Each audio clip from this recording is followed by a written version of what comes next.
Hello, আসসালামু আলাইকুম। আলহামদুলিল্লাহ ভালো আছি। আজকে কী রান্না করছি আপনাদের মাঝে নিয়ে চলে আসলাম। চলেন কী রান্না করছি। প্রথমে পেঁয়াজ রসুন অ্যাড করে দিলাম, দেওয়ার পরে এখানে পরিমাণ মতো তেল অ্যাড করে দিলাম। দেওয়ার পরে একটু নেড়ে ছেড়ে ভালো করে রান্না করছি। এই পর্যায়ে কিছু এলাচ দারচিনি অ্যাড করে দিলাম। দেওয়ার পরে একটু নেড়ে ছেড়ে ভালো করে রান্না করছি। আমার মশলাগুলো পড়ে যাচ্ছিলো, তাই পানি অ্যাড করে দিলাম। দেওয়ার পরে এই পর্যায়ে আমি যে মশলা লাগে ওইগুলো অ্যাড করব। প্রথমে হলুদের গুঁড়া অ্যাড করে দিলাম, 2 চামচ হলুদের গুঁড়া দিলাম। মরিচের গুঁড়া অ্যাড করে দিলাম, কারণ মরিচের গুঁড়াটা একটু লাল টাইপের, তার জন্য আমার তরকারিটা লাল গাঢ় গাঢ় আসে। আর ধনিয়ার গুঁড়া অ্যাড করে দিলাম। আপনারা ভাববেন না যে এত লাল কেন, এত বেশি মরিচ খান কেন, এত তেল বেশি খান কেন, কারণ আমার মরিচের গুঁড়া হলুদের গুঁড়া ভালো, তার জন্য কালারটা অন্যরকম আসে। 1 চামচ লবণ আর আদা বাটা দিলাম। দেওয়ার পরে একটু ভালো করে নেড়ে ছেড়ে রান্না করছি। সো রান্না করার পর দেখেন একটু ভালো করে কষে রান্না করতে হবে, কারণ কালারটা মানে একদম লাল টকটকা ঝাল এরকম মনে হচ্ছে, কিন্তু আসলে ওইটা না। আমার ক্যামেরার কারণে হয়তো বোধ হইতে পারে। আমি এ পর্যায়ে মাংস আর আলু অ্যাড করে দেব। সো মাংস আর আলু অ্যাড করে দেওয়ার পরে দেখেন এই পর্যায়ে মাংসটা ভালো করে রান্না করছি। মানে এতটা লাল দেখা যাচ্ছে, আপনারা ভাববেন না যে জাল হবে অথবা কালারটা অন্যরকম ডিফারেন্স লাগতেছে না, ঠিকই ছিল কালারটা। আমি এ পর্যায়ে মাংসটা ভালো করে কষে রান্না করছি দেখেন। সো ভালো করে কষে রান্না করার পর এই পর্যায়ে দেখেন আমি একটু পানি অ্যাড করতে হবে, কারণ আলুটা সিদ্ধ হতে হবে। আলুটা সিদ্ধ হওয়ার জন্য তেল মনে হচ্ছে বেশি, কিন্তু বেশি না। আমি যেটা রান্না করব তেল পারফেক্ট আছে, আপনারা ভাববেন না যে আমি বেশি তেল খাই। এ পর্যায়ে একটু পানি দিব, কারণ পানি না দিলে আমার আলুগুলো সিদ্ধ হবে না। মাংসগুলো কিন্তু সিদ্ধ হয়ে গেছে, আলুগুলো সিদ্ধ হয়নি, তার জন্য আমি পানি অ্যাড করে দিছি। এ পর্যায়ে দেখেন আমার কালার নাই, একদম কালার চলে গেছে।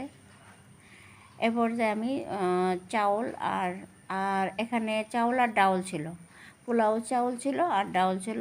আজকে রান্না ছিল খিচুড়ি, মাংস দিয়ে খিচুড়ি। ফাইনালি দেখেন আমি কীভাবে রান্না করছি। চাউল আর ডাউল দেওয়ার পরে ভালো করে কষিয়ে রান্না করছি। সবগুলো একসাথে মিক্স করে নিলাম, কারণ মাংসর সাথে সব চাউল আর ডাউল মিক্স করে নিচ্ছি। ভালো করে একটু কষিয়ে রান্না করছি, কারণ ভালো করে কষালে চাউলের যে ডাউল আর যে মাংসর মশলা আছে এটা একসাথে সেট হবে, খাবারটা অন্যরকম আসবে, ভালো হবে। ধৈর্য সহকারে রান্না করতে হবে। এই পর্যায়ে আসল মেন উদ্দেশ্যটা হচ্ছে পানিটা পরিমাণ মতো দিতে হবে। পানিটা এক গাইডের মানে আঙ্গুলের যে এক গাইড আছে, গাইডের থেকে একটু উপরে করে পানি দিতে হবে। দেখেন পানিটা যদি সুন্দর আসে, একদম পারফেক্ট হয়, তাহলে খাবারটা মানে ভুনা খিচুড়ি রান্না করবো আজকে। আমার বাসায় আবার ভুনা খিচুড়ি খুব পছন্দ করে, আমার আবার পাতলা খিচুড়ি পছন্দ, একজনের এক পছন্দ জানি না, যাক বাচ্চারা যেটা পছন্দ করে আজকে এটাই রান্না করছি। সব একসাথে মিক্স করে দিলাম। দেওয়ার পরে এ পর্যায়ে কিছু কাঁচামরিচ অ্যাড করে দেব, কিছু কাঁচামরিচ অ্যাড করে দিলাম। দেওয়ার পরে দেখেন ঢাকনা দিয়ে রান্না করব। তো 10-15 মিনিট পরে আবার একটু নেড়ে ছেড়ে দিচ্ছি। এ পর্যায়ে দেখেন পানিগুলো শুকিয়ে আসছে। এ পর্যায়ে একটু নেড়ে ছেড়ে দেবো, উপরের গুলা নিচে করে দেব, সবগুলা উল্টে পাল্টে ভালো করে নেড়ে ছেড়ে, মানে উপরের গুলা তো সিদ্ধ হতে একটু সময় লাগে, তার জন্য সবগুলো একটু নেড়ে ছেড়ে আবার ভালো করে রান্না করছি। দেখেন আমার পানিটা মানে একদম পারফেক্ট আসছিল, তার জন্য আমার ভাতগুলো মানে 90% সিদ্ধ হয়ে গেছে।